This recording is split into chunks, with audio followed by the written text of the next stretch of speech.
Okay, well, welcome back to the shop. Welcome back to the two-stroke turbo channel, where today we got the turbo.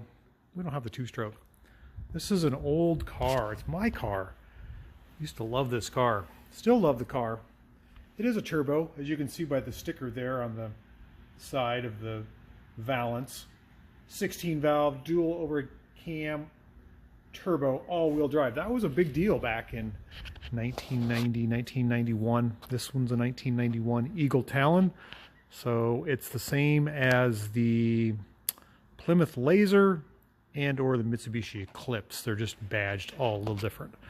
Eagle was a kind of obscure company. You can tell my wing is falling off here. I gotta fix that. It's not good to have my wing falling off. I guess it'll never really fall off because the windshield wiper is situated in the middle. But that's my rattle. So yeah, these cars were kind of plasticky. Just by rattling that, you kind of get a feel. They were sort of single purpose, two-door, hard to get in the back seat. Didn't appeal to families, but boy, did the sport compact racers love them because they're fast, or they were. Now nothing's fast unless it has 1,000 horsepower and a V8. This one, I think I ended up with 525 horsepower, all-wheel drive. And boy, did I think that was fast back in the day. Worked my way up from the stock 195 horsepower, just incrementally worked up to 525, which it is today. Let's take a look at some of the details. One is the door handles. You can see they're color-coded to match. Little cool little vents. These are actually functional. When you slam the door, there's a valve inside the car that lets the air out. Again, we have the 16 valve dual overhead cam turbo all-wheel drive sticker on this side as well, and Eagle Talon on our plastic sill plate. And that buzzer is driving me nuts. That's the factory door buzzer. I'm going to pull the key here. It's got a lit ring around where the ignition lock cylinder is. Let's take a look at the gauge switch gear of this thing. Horn here in the middle. You'll notice there's no horn. Horn only works when the key's on. I didn't know that. No airbag. What I was going to say. Oh yeah, horn works only with the key on. And we've got all kinds of dials and switches. What does it all do? So of course, turn signal and high beam here on the left stalk. We have cruise control on this one with wipers. Actually, it all works. Everything works. This car's only got 112,000 miles on it. Yeah, 112,000 miles. I got this car with 109. I put 3,000 miles on this car in the last 25 years. That's, and I think 1,000 miles is probably quarter-mile race track with slips. Still have the slips. This whole cadenza here is full of drag racing slips. The whole thing's packed. Saved all those. This thing is a blast from the past. This is how I used to tune the car, with an oxygen sensor blinky light meter. And it tells you how much your injectors are putting out and what your oxygen sensor is reading. And you'd take a potentiometer and you would put that into the coolant temperature sensor, and you can make it richer or leaner. That's how I first started tuning. I then upgraded to the SAFC, and that has stuck with the car. So it works. There's no standalone computer. This car has the factory computer, although the factory computer has the ECU upgrades, and I forgot what those are, like launch control or no lift shift. Yeah, that's right. It's got no lift shift. So you can floor it every time the clutch goes in. It brings the RPMs down. So we've got our tachometer, our factory boost gauge, which is kind of wonky, and it's used for other purposes now. Water temperature gauge, fuel gauge, and oil pressure. And of course we have a 140-mile-an-hour speedometer, a little farther, 145 mile-an-hour speedometer. On the side we have some extra gauges here.